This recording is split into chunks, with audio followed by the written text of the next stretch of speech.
If you ever fallen down the rabbit hole of the FNAF theories and thought, how does any of this fit together? You're not alone. This franchise began back in 2014, but its story actually stretches across 5 decades and across multiple continuities. We're talking about tragic family histories, haunted mascots, murders, experiments, virtual realities, and a futuristic megaplex. Today we'll unravel the madness in the order that it happens so you can finally see the big picture. Settle in, grab a drink, and maybe a plushie for your comfort. I don't have one to sell, but if I did, this is where I'd plug it. This is going to be a pretty long journey that we're going to go through for the complete FNAF timeline, but we're going to sum it up. So it's going to be a relatively short one, maybe 20 minutes, maybe 10, who knows, we'll see when we're done with it. Our story begins in the late 1970s. Two friends, Henry and William F., decide to open a tiny family restaurant called Fredbear's Family Diner. Henry's the heart of the operations, a compassionate inventor who just wants to make kids happy. William is the brains and we'll soon find out the darkness, a brilliant engineer with a morbid curiosity about life and death. Together, they design 2 dangerous spring-lock mascot suits that can serve both as a robot and as a costume. If the wearer moves the wrong way, the internal mechanism can snap shut, and yes, that's foreshadowing. For now, though, the risky suits give the diner a novelty that makes it a local hit and encourages the partners to think even bigger. Before any pizzas are served, Fazbear Entertainment has already been meddling with dangerous tech. In 1979, The Secret of the Mimic, it introduces us to the robotic engineer Edwin Murray. Edwin disappears while working on a prototype endoskeleton nicknamed the Mimic, so the company sends a retrieval specialist to fetch his blueprints. Unfortunately, the specialists are just engineers or just like mechanics who work for the company and are like, hey guys, we'll give you an extra $5 an hour to go do this. One by one, the team disappears because the Mimic holds true to his name and hides within various suits and takes on that persona and kills them. Eventually, the job falls to a reluctant hero named Arnold, who we play as, who explores Edwin's decaying manor and underground laboratory and collecting key codes for a device called the Data Diver. While staying one step ahead of the murderous machine at the end, or the middle part of the game, he can either hand over the Data Driver and be ambushed by the Mimic bursting from his van, or refuse and ally with Fiona, an AI called F10 and 4, and upload the bedtime story program that pacifies the Mimic. This sets up the origin story for the Mimic that will later haunt Help Wanted, Security Breach, and Ruin DLC. It also tells us why we should have the 3 laws of robotics, because this would never happen if they get the 3 laws applied to it. By 1983, the diner has done so well that Henry and William open up a bigger pizzeria, Freddy Fazbear's Pizza. This location features 4 smiling mascots, Freddy, Bonnie, Chica, and Foxy, and even an animated children's show, Fredbear and Friends. On the surface, everything looks wholesome, but behind the scenes, William is testing new ways to merge man and machine. His eldest son, Michael, and his younger brother, named the Crying Child by fans, love to hang out at the restaurant. Michael, being the big brother, teases his little brother and pushes him towards animatronics. In a series of nightmares depicted in FNAF 4, Michael locks him in his room, wears a creepy fox mask, and ultimately forces his head inside the Fredbear's mouth. The spring locks snap, the jaw clamps down, and the child's skull is crushed in the infamous Bite of 83. Michael is scarred for life and spends the rest of the series trying to make amends.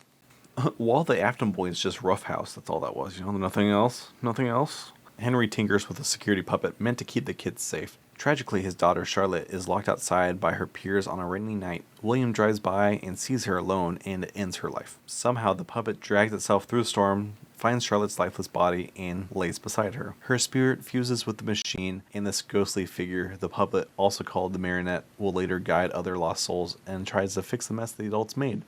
After the horrific bite and Charlotte's death, the original diner can't recover and closes. Henry and William both lose their children. Their friendship begins to fracture. Meanwhile, Michael is haunted by surreal visions of the nightmare animatronics, twisted by shadowy versions of the mascots that symbolizes his guilt.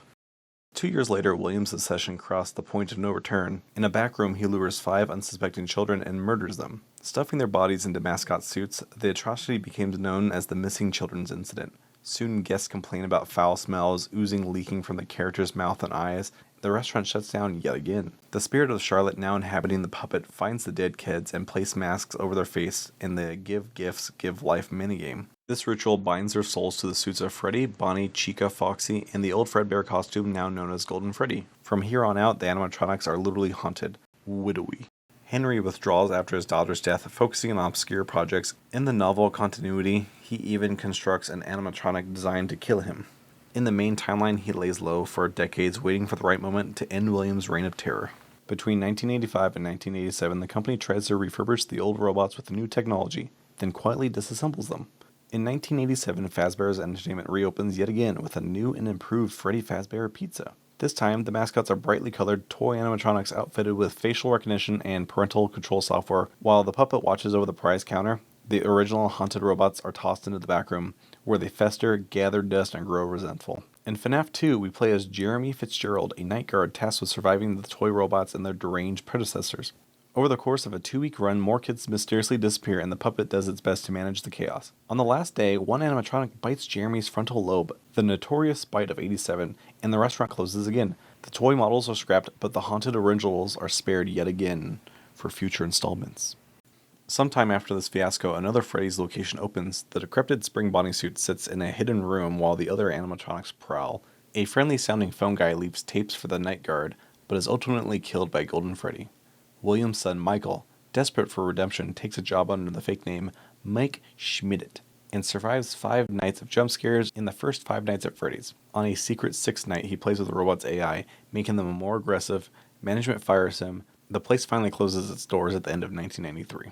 In the mid to late 1990s, William doubles down on his twisted experiments, building sleek, fun-time animatronics designed to lure and capture unsuspecting kids. He plans to open Circus Baby Pizza World, but during testing, a doll called Circus Baby kills his daughter Elizabeth and absorbs her soul. The project is quietly cancelled and the Funtime models are repurposed as rental units through the Circus Baby Entertainment and Rentals. Michael is still trying to make up for his past, takes a job in the underground facility hoping to free his sister's spirit.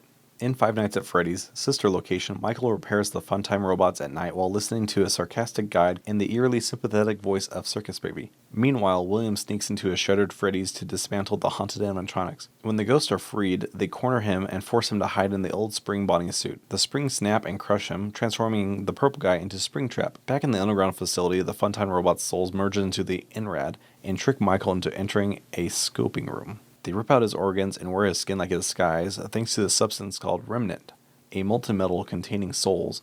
Michael's body reanimates. He vomits out Ennard, continues to decay but refuses to die, determined to stop his father. At this point, decades pass by. By 2023, the franchise's ugly history has become an urban legend, so some genius decides to open a haunted house called Fazbear Frights, decorating with junk from the old locations. Employees soon discover a real animatronic, Springtrap, now the rotting corpse of William Afton. In FNAF 3, the night guard fends off hallucinations and malfunctioning equipment while avoiding Springtrap. On the 6th night, the building burns to the ground, most props are destroyed, but Springtrap scurries away and is later sold at auction. After the events of FNAF 3, where Fazbear Fright burns down, Henry finally returns to the spotlight. Posing as a franchise opportunity, he invites entrepreneurs to run a new pizza simulator. Michael signs up, and the innocuous business quietly lures all the lingering spirits. Scrap Baby, which is Elizabeth, Molten Freddy, Ennard, minus the baby, Lefty, the puppet's containment suit, and Springtrap, William. On the final night, Henry reveals his trap, locks the doors, and speaks to the animatronics through a heartfelt monologue.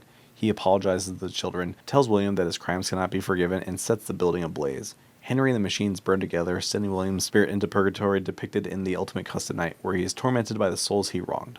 Years later, the company decides that the best way to win back the public's trust is to make a VR game about the murders, which does not sound like a great idea. In 2029, a development team releases Freddy Fazbear Virtual Experience. Unfortunately, the code contains fragments of William's conscience, because this guy can't stay away, and he's now a digital virus called Glitchtrap. Glitchtrap manipulates Vanny, who's a QA tester at the time, and fuses with her mind. Meanwhile, Fazbear Entertainment opens a new sprawling Freddy Fazbear Mega Pizzaplex in 2030 and launches a mobile Funtime service that ships animatronics right to your doorstep. And unsurprisingly, the virus spreads throughout this network, causing robots to malfunction. Vanny ultimately ends up working at the Pizzaplex. In the early 2030s, a hidden retro CDs reveal that the boy named Gregory has been attending therapy sessions inside the Pizzaplex. He uses a hacked glam rock animatronic to murder his therapist and staff members who get too curious. Gregory lacks empathy and suggests that he might be under influence of a glitch trap or something even more malevolent, like the Mimic. In March of 2035, the Pizzaplex throws a special event. Gregory sneaks in after hours and gets locked inside during the 5 Nights at Freddy's security breach. The bright and cheerful glam rock robots have been corrupted by the virus. Gregory teams up with Freddy, the only one unaffected, to survive while being chased by Vanny and the other animatronics. In the depths of the Pizzaplex, they confront Burntrap. William's consciousness merges with the new body, and then the malevolent AI disguised as a mimic. By dawn, Gregory has escaped and frees Vanny's from Glitchtrap's control. The Pizzaplex closes and begins to collapse. You think that would be all of it, but the story doesn't end there. In the DLC, Security Breach Ruin and Help Wanted 2, set around 2035 and 36, a girl named Cassie is lured back into the crumbling Pizzaplex. A voice she believes is Gregory tells her to disable the AR inhibitor, unwittingly releasing the Mimic, an AI that's been impersonating other characters. Cassie's betrayed and trapped by the Mimic. At the same time, Vanny dons the Vanny mask one last time and purges the glitch trap virus, ending William's influence for now. The FNAF timeline is a tapestry of tragedy, revenge, family, technology gone wrong, and just someone's weird, demented mind wanting to make killer robots. It began with two fathers trying to entertain children and ends decades later with their creations causing nightmares in virtual reality. Afton's desire for immortality leads him to murder children, losing his own family in the process. Henry's love for his own daughter drives him to sacrifice himself to stop the horrors. Afton's oldest son Michael spends his life paying for the childhood prank that killed his brother, haunted by robots carrying the souls of their victims, and even when burned, dismantled, or digitized, the terror continues. As you look back across the 50 years of lore, one thing is clear: you can't keep a bad robot down. Every time a tragedy is swept under the rug, it comes back louder and deadlier. The ghosts of Freddy Fazbear Pizza refuse to rest until those responsible answers for their own crimes. Will the series end with Cassie and the Mimic, or blast off in a space-age spin-off that, Scott wants to do? He likes that futuristic sci-fi stuff. But for now, only time will tell. For now, we trace the FNAF series from a humble diner to a burning megaplex, and hopefully it made the chaos a little easier to understand, because there's a lot going into this, and I summed it up relatively fast and hit all the key points. I know I missed a lot of major stuff, but future videos I'm going to expand on this so you guys get a better, clearer picture of it. So thank you for watching. Hope you guys enjoyed it. If you did, leave a like, subscribe, and comment. It does help, and I'll see you guys on the next one.